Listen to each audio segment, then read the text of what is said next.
Paano kumuha ng TESDA LC2 certificate at ituturo ko sa inyo yan step-by-step guide para sa mga graduates ng TESDA. Kung katatapos mo lang ng TESDA training, ang susunod na mahalagang hakbang ay ang pagkuha ng iyong National Certificate 2 o NC2. Ang sertipikong ito ay patunay na pasado ka sa competency assessment at kwalipikado ka sa napili mong kurso o trabaho. Ano ang TESDA NC2 certificate? Ito ay ang National Certificate Level 2 ay ibinibigay sa mga taong nakapasa sa competency assessment ng TESDA, Accredited Assessment Center. So karaniwang kailangan ito para sa pag mag-a-apply tayo sa trabaho dito sa atin, pag-a-apply din sa abroad, skills verification at career advancement. So ayon sa TESDA official website, kinikilala ang NC2 holders bilang competent o may sapat na kakayahan sa isang partikular na trabaho o kasanayan. So ito na ang step-by-step ng proseso sa pagkuha ng NC2. Una, step number 1, tapusin ang TESDA training. Dapat tapos kayo ha.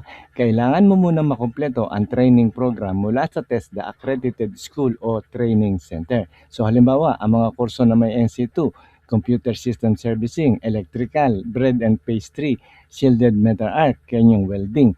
So may ilang skilled workers na po pwedeng dumiretso. Ito, take note ha.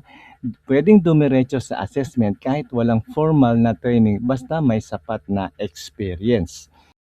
So step number 2, ihanda ang mga requirements. Karaniwang requirements, application form, completed self-assessment guide, 3 passport size na picture na may white background at may collar, may pangalan sa likod, at magdala rin ng valid ID para sa verification. So step number 3, pumunta sa TESDA Accredited Assessment Center. So mag-apply sa pinakamalapit na TESDA Accredited Assessment Center o TESDA Provincial District. Yan po yan, malapit sa mga lugar nyo. Step number 4, magbayad ng assessment fee. Pagkatapos pagsumite ng requirements, so kailangan nyo magbayad ng assessment. Kunin ang official receipt o OR, hintayin ang schedule ng assessment. So nagkakaiba-iba ang bayad, depende po yan sa kursong kukunin.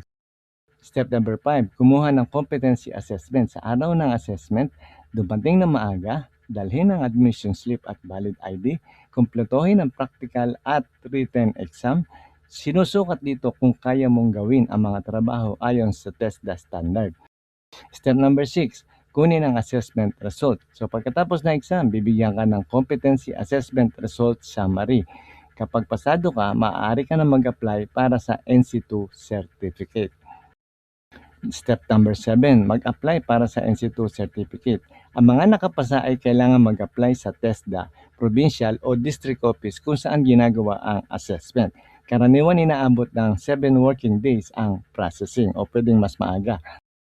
So step number 8, i-claim na ang iyong TESDA NC2 certificate. Sa pagkuha ng certificate, dalhin ang OR, valid ID, cash document kung kailangan. Kung representative ang kukuha para sa iyo, kailangan ng special power of attorney.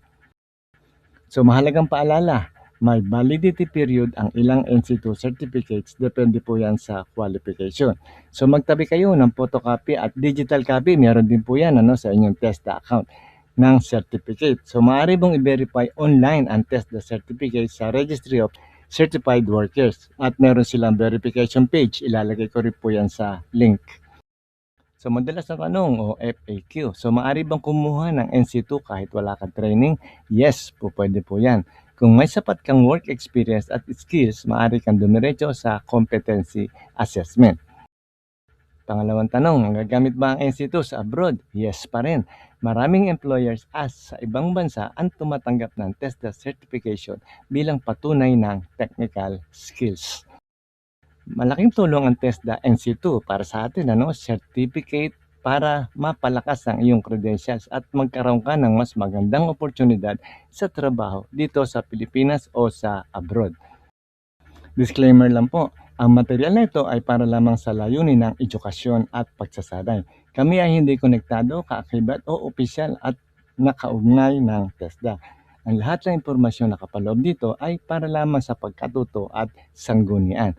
Para sa mga bagong update at impormasyon, bisitahin lamang ang official website ng TESDA.